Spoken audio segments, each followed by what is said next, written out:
This is a stimulus check update and daily news report. One new state is giving out $200 stimulus checks, and it was proposed by Republicans. I'll give the latest stimulus check articles like this. Fourth check, many will get $1,800 before 2021 ends. And this one right here, Social Security stimulus checks to get surprise boost, taking payments to $1,600 in January. When it comes to other news with the Build Back Better plan, I'll give you some updates there and timeline. President Biden had a big speech talking about the economy. Also, he announced that he's going to use the oil reserves from the US so that it could drive down the gas prices. I'll give you some other more important updates as well. Hope you're having a wonderful Wednesday. If you appreciate the fact-based, fast-paced updates, hit the like button down below, and I'm giving $200 to my subscribers. I'll talk more about that later on in the video. But first, fourth check, many will get $1,800 before 2021 ends. What is this talking about? I'm going to go over a few of the latest stimulus check articles that are misleading or play word games. So this one is talking about the child tax credit,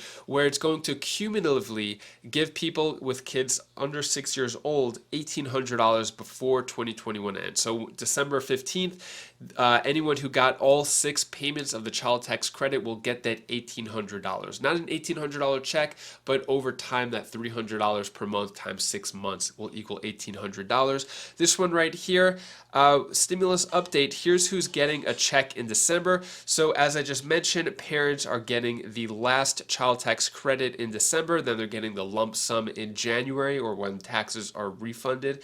And then certain states such as California, Florida, Maine, and Maryland are also offering stimulus payments. As I've spoken about before, a lot of different state stimulus checks going on. I'm going to talk about the latest one in a moment. Also, this one right here, Social Security stimulus checks to get surprised boost, taking payments to $1,600 in January. This is just a complete false headline right here. There is no Social Security stimulus check. It's just Social Security checks in general. So what it's talking about here is that retired workers on average pocketed $1,562 in October, and their payment will increase to $1,654 when the new COLA is applied. So with the COLA going up to 5.9%, those $1,500 payments are going to go up on average $92 to $1,600 or more, and that's where the surprise Social Security stimulus check surprise boost is coming in. It's just the Social Security check, which is ridiculous how they make these headlines. But also this one right here, Illinois Republicans propose new stimulus checks. So this is big news right here. So you know there's a problem when Republicans are actually proposing stimulus checks. So what's going on here is the plan would send $200 to people making fewer than $75,000, and then $400 for joint filers making less than $150,000. What they said here is, we hear a lot of stories at this time of year with inflation about how much the cost of Thanksgiving meal is going up and how much Christmas gifts are going to go up. But it's so much more than that. It's groceries every single day and the cost of being able to heat your home. So Illinois giving out $200 checks. Let me know, is this a good idea, bad idea? Is $200 enough? Should more states give out $200 checks? Let me know your thoughts on this. When it comes to the Build Back Better, when it comes to the Build Back Better plan, lawmakers at odds over Biden's $2 trillion spending bill. So still a lot of back and forth. When it comes to timeline here, if we look at this calendar, so we are at November 24th, Wednesday. Thanksgiving is tomorrow. You can see the white that both members of Congress, the House and the Senate, are on vacation. Senate comes back on Monday. House and Senate will be in session on Tuesday. And then there's just about 2 weeks left to get all this stuff done, and then they're off for the rest of December. So we'll see if they actually get anything done there. Also, in some other news, I thought this was interesting. So Donald Trump beats Joe Biden in key swing states in 2024 matchup, new poll shows. So President Biden recently announced that he will be running for re-election, and I guess they did some polls and some numbers here and whatever, and they actually saw that Donald Trump would beat Joe Biden in key swing states in 2024. At the moment, President Biden has really low poll numbers in general, but let me know your thoughts. Who would you vote for, President President Biden or President Trump. We've got to experience both of them. Who would you vote for in 2024 if they are going head-to-head with each other? Speaking of President Biden, here's the latest speech he gave on the economy. Good afternoon. This week, millions of Americans, including some of the people in this room, are likely to be hitting the road, reuniting with their loved ones in cities and towns all across America to celebrate Thanksgiving. As they do, I want to take a moment to talk about the economy, both the progress we made and the challenges we have to face. We made historic progress over the last 10 months. Unemployment is down to 4.6%, 2 years faster than everyone expected. When we started this job, it was over 14%. Wages are rising. Disposable income is up. More people are starting small businesses than ever before. And our economy has created a record 5.6 million jobs since I became president on January 20th. There's a lot we can be proud of and a lot we can build on for the future. But we still face challenges in our economy. Disruptions related to the pandemic have caused challenges in our supply chain, which have sparked concern about shortages and contributed to higher prices. Moms and dads are worried, asking, will there be enough food we can afford to buy for the holidays? Will we be able to get Christmas presents to the kids on time? And if so, will they cost me an arm and a leg? I told you before that we're going to take action on these problems. That's exactly what we're doing.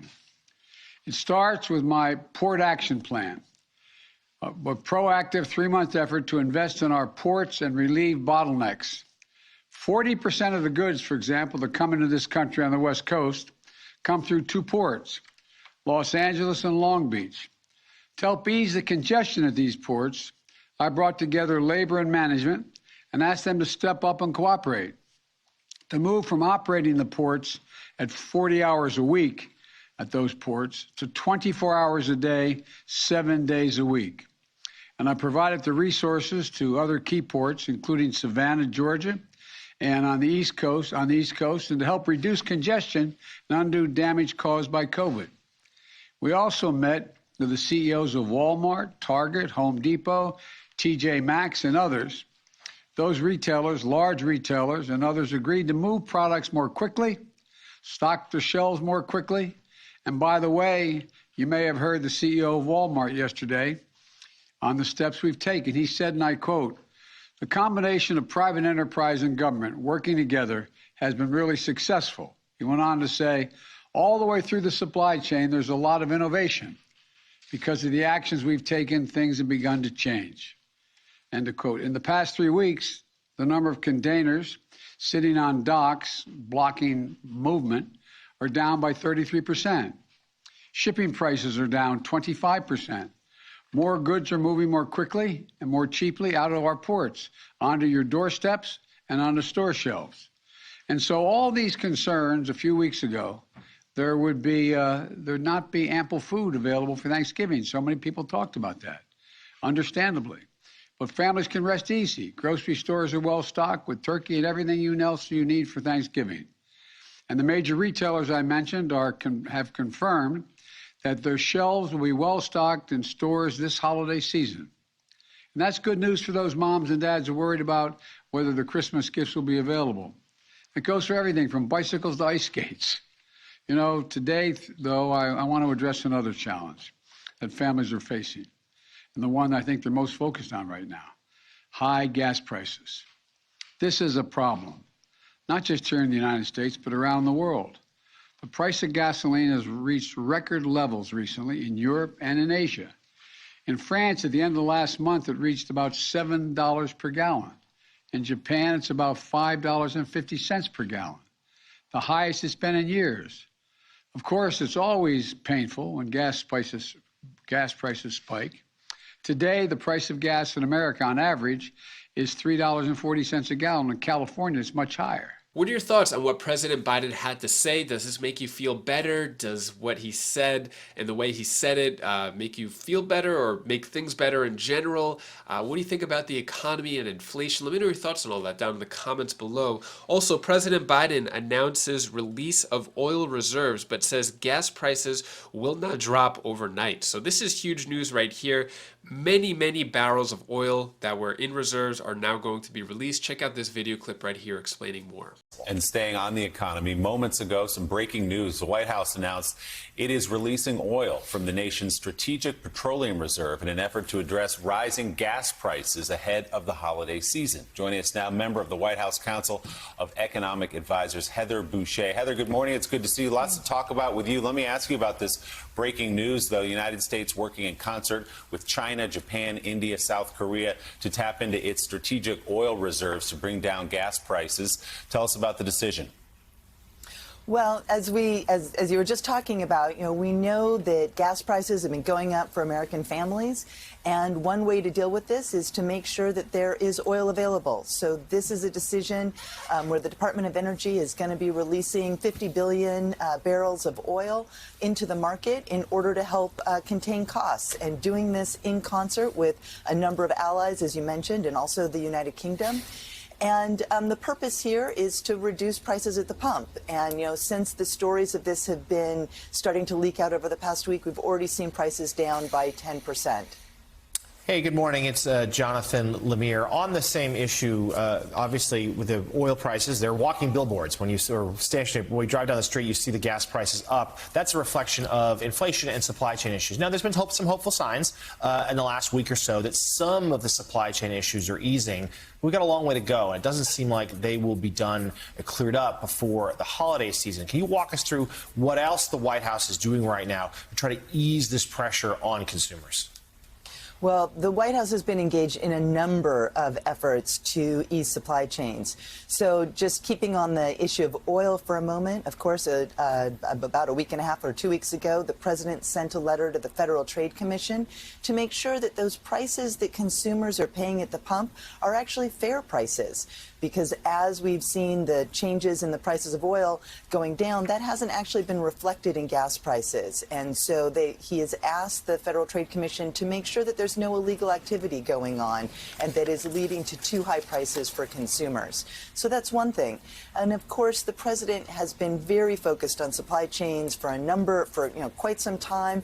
One of the things he's done is made sure that those ports out on the West Coast, where so many of American imports come through and then are shipped via truck across the country, making sure that we, got out the kinks in those supply chains, made it possible for truckers to work 24/7.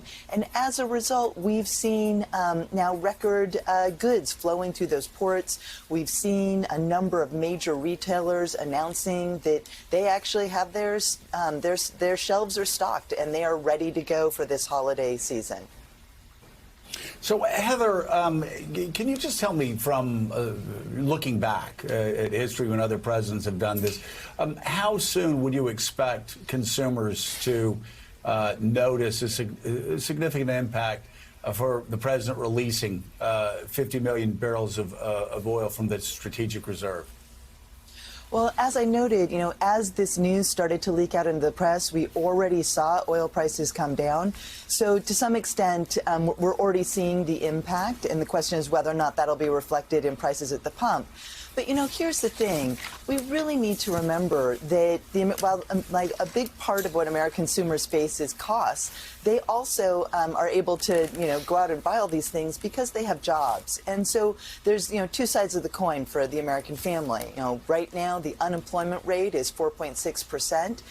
This time last year, forecasters were estimating that it would take another 2 years for us to get to this place.